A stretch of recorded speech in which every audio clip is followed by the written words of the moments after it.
Today's youth need teachers, volunteers, and most of all, well, they need you. I'm Doug Edwards, and I'm going to be talking with real youth mentors and students to give you the knowledge you need to be the best youth worker possible. This is Youth Worker on Fire.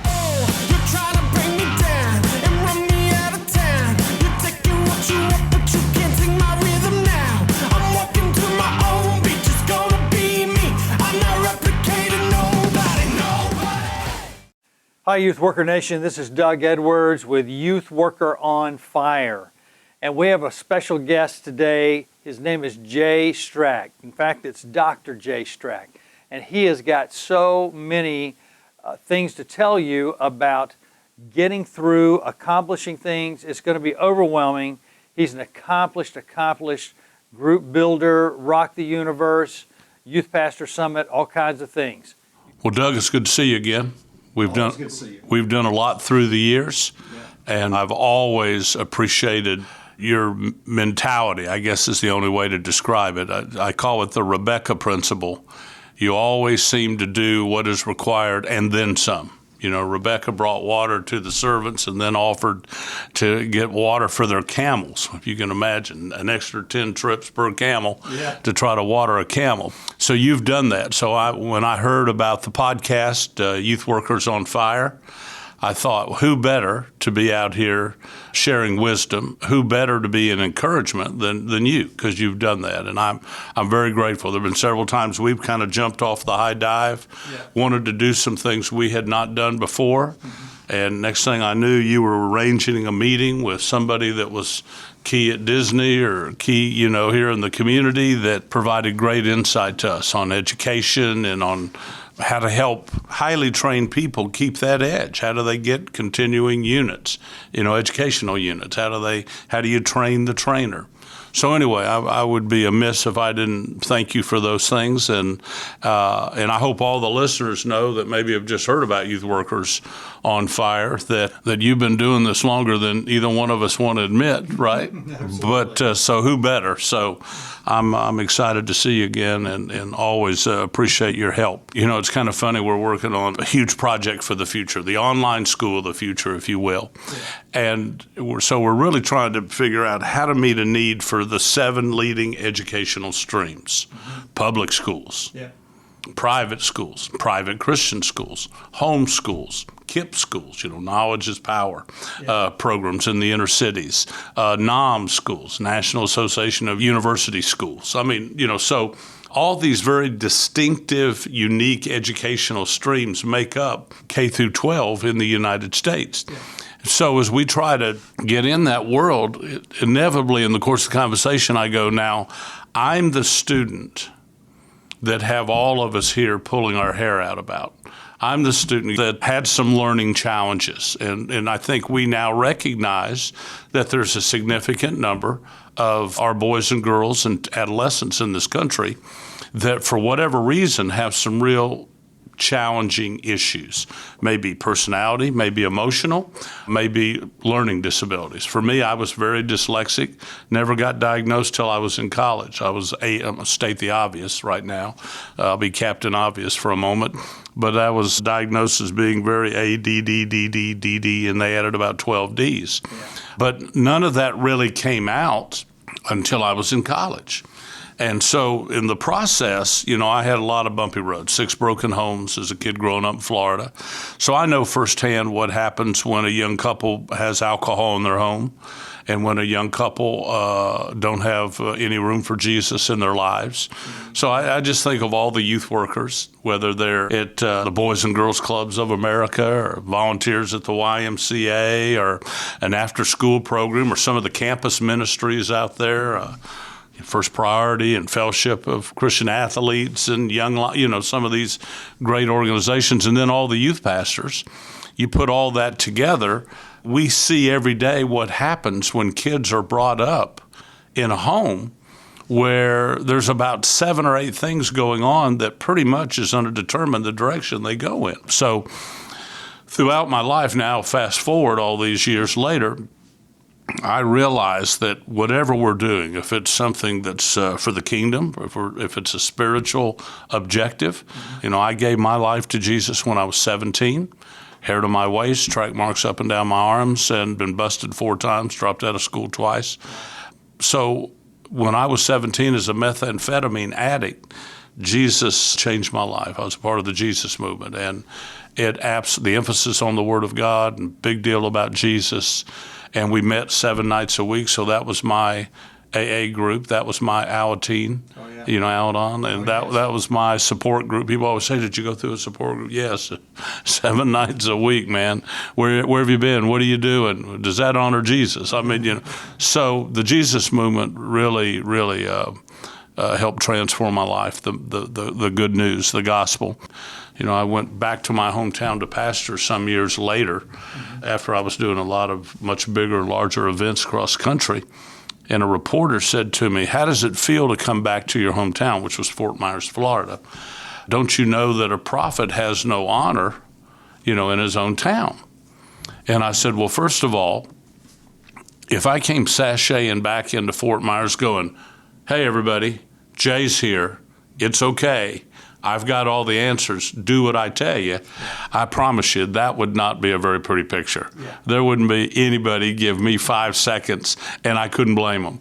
I didn't come back into town to go, 'Hey, I've got all the answers.' I'm the guy that was unclean. I was the guy that was on a self-destructive mission. I was the guy that was cutting himself and not in his right mind and going down the highway to hell. And Jesus came into my life. And I said, 'I'll follow you. I'll do whatever you want me to do.' And he said, 'Well, here's what I want you to do first. I want you to go tell your family and friends, those that you care the most about, with all the great things I've done for you.' So I said, 'Ma'am, I'm the unclean guy that came back to tell the people that are the most important people in the world to me.' Now, little did I know she'd record it almost verbatim. And, it turned out to be a great open door for me in my hometown. It even changed a lot of perception. Well, I remember him that way, and then all of a sudden so little did I know at the time, I wish I would have been smart enough to have calculated that, but it was just the Lord's grace, and that reporter was very gracious. But it's always fun when you're trying to, on one hand, encourage young men or women that may feel a call to go do something, right? And to get out of the boat. I was saying, everybody stayed in the boat, but Peter got out when the Lord called him to step out into the deep, But it's kind of scary when it's time to get out of the boat. And you never know what's going to happen. And so I've done about 6 or 7 things in my professional life that would look like 6 or 7 choices. So I'm always asked, especially about the ministry, although, Doug, I know you believe this, and I believe it. I believe for the vast majority of those teachers that are teaching public school, private school, Christian, whatever, it's a call for them. They're answering something inside them. Either they're paying something forward from somebody that helped them when they were there. But you can't do that, especially the way students are today, unless there's some kind of call. Or sense of purpose and yes. And then of course there are those, and the boys and girls, you've got to, because sometimes you don't get a lot of public affirmation, in those roles, and certainly not pay wise. Mm-hmm. And then all of a sudden, then you have those in the ministry. But I always say, the Lord doesn't ever call you to a position. I believe He calls you to a person. I believe He says, "Come to me. I want you to be over here. I want you to be at my disposal." And I said, because I started out as a pastor and had no business being a pastor. It was a little church, had 17 members, right? Immokalee, Florida. Mm-hmm. I turned 19 on July 24th.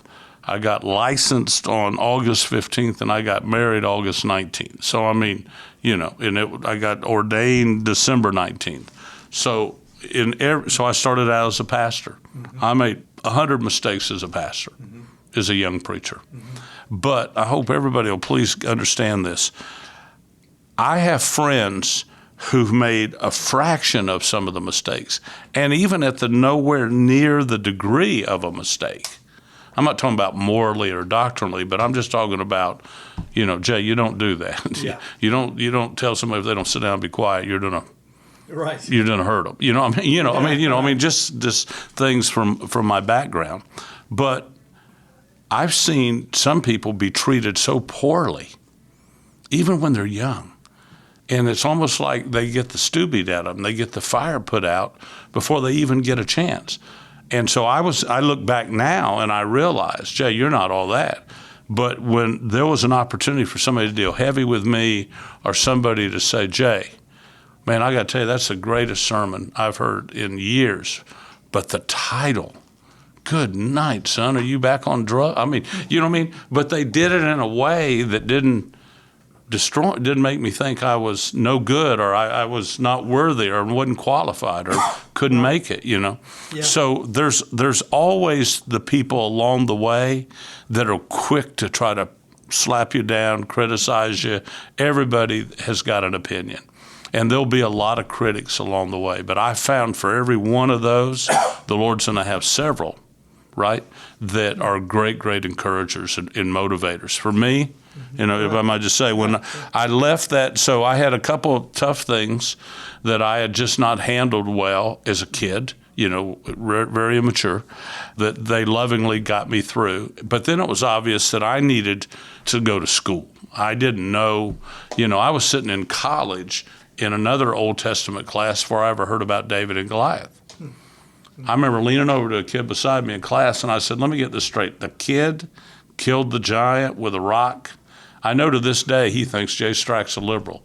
Strack doesn't believe the Bible. He didn't even think David. Well, I just never heard it before, you know. Yeah. And I'd been pastoring for a couple of years, you know, but I'd never run across that particular David versus Goliath story that now everybody, it seems like, knows 100 times. Right. So, but there was when I went to college, and I'd been turned down by all these schools, finally one school accepted me, Charleston Southern. And the president said, Jay, you need to be working with students. You just have such a gift about you. So he picked up a phone, called the largest church in South Carolina, there in Charleston, and got me an interview to be youth pastor. Wow. And the pastor said, I want you to come. Go back and resign your church. And it was like October, and, you know, school starts in January, so you need to tell your folks. And he kind of walked me through when to tell them and how to process up and then come up early January. And, you know, he'd walk me around the campus, and we'd met 2 times. I'd met some of his people in the church. And the president said, Jay, they love you, and you need to come, and your scholarship will start this day, and we'll help you. Well, we resigned our church, tears, and, you know, I mean, it was our first church, and they were so generous to us and loving to us, that church. We moved up, and so I took my wife to church that Sunday, and before I was to see him on Monday. And we sat in the service, and, you know, he saw me but didn't say anything. And then when it was over, there was a line to meet the preacher, so I wanted him to meet Diane. And he said, I'm so glad to meet y'all. And how long are y'all going to be here for? And I said, well, that's really up to you, Pastor. And he laughed and said, I know. And then didn't call Monday, didn't return any calls. Turned out, after about 2 weeks, he had given that position to his chairman of deacons or trustees' grandson. Oh, wow. And finally, the assistant slipped out one day after like day 10, me coming up there, saying, son, listen to me. I'm so ashamed to tell you this. He's given that position away. He doesn't have the heart to tell you. And it's not going to happen. You didn't do anything wrong. This is a political thing in our church. I mean, you know. Well, we'd resigned our church. My wife had left her job, left her family. We moved up here. I had nowhere to stay. I mean, that was, and then right about then, our church was going, we miss y'all. We wish you'd come back, et cetera. And so that was a really, really dark side, very, very early on, that could have gone either way. It turned out as only the Lord could do. My mom had a cousin that felt like she was my aunt, and they opened their home. We stayed with them for a month, and then the Lord opened another door that turned out for me to be 100 times better fit and 100 times a greater opportunity, as only the Lord can do. For whatever reason you did it, Jay, you broke ground in places people only dreamed of.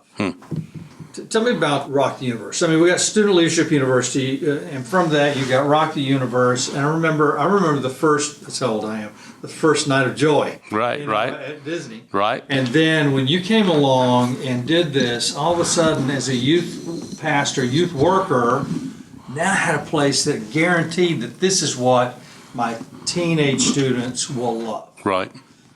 so I was at the very first one with you and a lot of other people, but it was a game changer. It wasn't long, a couple years later, I began to just go, man, wouldn't it be great if we could do something that had a little more of an edge to it, where you could actually talk about the Lord, not just sing about Him, and of course the parks, they all have to kind of struggle with who are we, who's this event for. We don't want to alienate anybody, so you understand all that, and I understand all that, but so anyway, I just felt Universal was just such a cool park for teenagers. And I came up with a little phrase that I'm sure my friends at the Walt Disney World didn't appreciate, but I said, let the grandparents take the babies to Night of Joy, and let's get the students and the college kids and the singles, and let's do Rock the Universe. So originally it was going to be called Rock the Planet. Yeah. But there were several people, and by the way, it's interesting for everybody to remember that gets a vision. First of all, to get the theme park to agreed to do something like that was a huge step for them. Yes. Number one, they had to go up against the big boy on the block at the time. Right. No one realized back then that Universal would end up being such a significant player in power. Mm-hmm. I'm sure Universal did, but let me just say I didn't, and probably a lot of folks didn't. But I just thought it was such a cool park, for teenagers. But they didn't. I was a preacher, and they appreciated my enthusiasm, and they were encouraging to me. But they had never booked Christian groups before, bands, and didn't. It was a whole different world for them. And I couldn't get them. I couldn't do it. I mean, I had 15 meetings, and I pleaded, and I dressed in drag and did the hula, and I did everything I could do to convey that. And then finally, one of them said, "Jay, we just don't know enough about this to feel comfortable that we can pull this off. We're not minimizing what you can do. We think you can help us with churches and get a good crowd, but we need the right artist, and we don't know anything about all that." And I said, I've got a good friend, and his name is Chuck Tilley, and he runs Atlanta Fest. He's the founder of Atlanta Fest, and he's kind of the number one Christian music. Back in the day, you had Amy Grant and Michael W. Smith and Stephen Curtis Chapman, and I thought that was three people, Stephen Curtis Chapman. That was a trio. But anyway, I called up Chuck, and I said, Chuck, I can't get anybody to even really even think seriously about doing this. I'm a couple years into this, and they all like me, and they say good things, but nothing's happening. And I said, what do you do? He said, man, can you get them to come up here and just see Atlanta Fest while it's going on? And I go, well, I'm glad I thought of that, So, so anyway, I got a couple of the presidents and vice presidents and different directors, whatever, a handful of us, flew to Atlanta, and Chuck met us, and it was they were staying at Six Flags, but then they had a bunch of camping going on at a campground. So we went to Six Flags. He got a golf cart, took us around, and they saw the different stages, and they saw people playing by a roller coaster, and they saw these great crowds because Chuck was doing these faith and kind of family days, like it would be Baptist Day at Six Flags, or Methodist Youth Day at Six Flags, or Assembly of God's Youth Route, at Six Flags, Right. So the parks loved it. They were selling a lot of tickets and getting some spikes. It's all about, well, that's what they're for, right? But so anyway, Chuck had this festival with volunteers, and people would arrange their whole calendar and vacation around it. You know what I mean? Yes. And so a lot of people are always quite encouraging about, man, I'm glad you encourage Universal to do Rock the Universe. I got the ball barely inside the 40-yard line.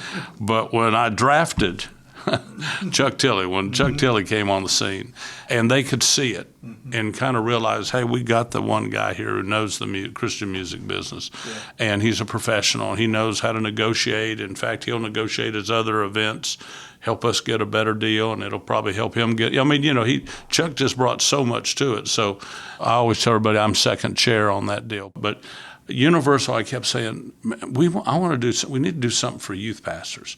And they said, well, we recognize that, but, we don't want to look like, and they have all the, exactly. Yeah. And I said, but here's the problem. I said, let me just be candid with you. We live in a day and age where, the youth pastor can barely get on campus now, I mean, it takes an act of Congress almost. But the minute there's a shooting, nobody cares. Nobody cares about the ACLU. Right. Nobody cares about the people getting their knickers in a wad. All they want is, can you please come help us? There's been a horrible accident, bus accident or tragedy in the school, a race problem in our school. And then hard to believe we're still dealing with some of these things that keep coming back up. If we don't get to the root of some of these things, it's never going to go away. I know you've seen that. Yes. But I watched you, and I said to the Universal, these are the first responders. Now, everybody honors teachers, and well, they should. But I said, I'd like for you to think about honoring what I call the first responders for young people. There's a pregnancy unwanted, or not prepared for. There's a tragedy. There's something going on in the community. And I said, and by the way, who also fills their bus and brings all their kids to a park? I mean, it'd be a great opportunity for you to invest in them. So Universal Studios, beyond anything I ever envisioned, have stepped up and just been such a huge partner. So they allow us to still, we get to be involved with Rock the Universe after all these years. So we're very excited about what all's happened because of what Universal helped us launch here in Orlando. Youth Worker Nation, that's the end of episode 1 with Dr. Jay Strack. Make sure that you check in next week for episode 2. You're going to want to hear what he's got to say next. You've been listening to the Youth Worker on Fire podcast. If you like what you hear, please subscribe and tell your friends. Also, leave a comment and tell us what you think. Stay tuned for more informative episodes.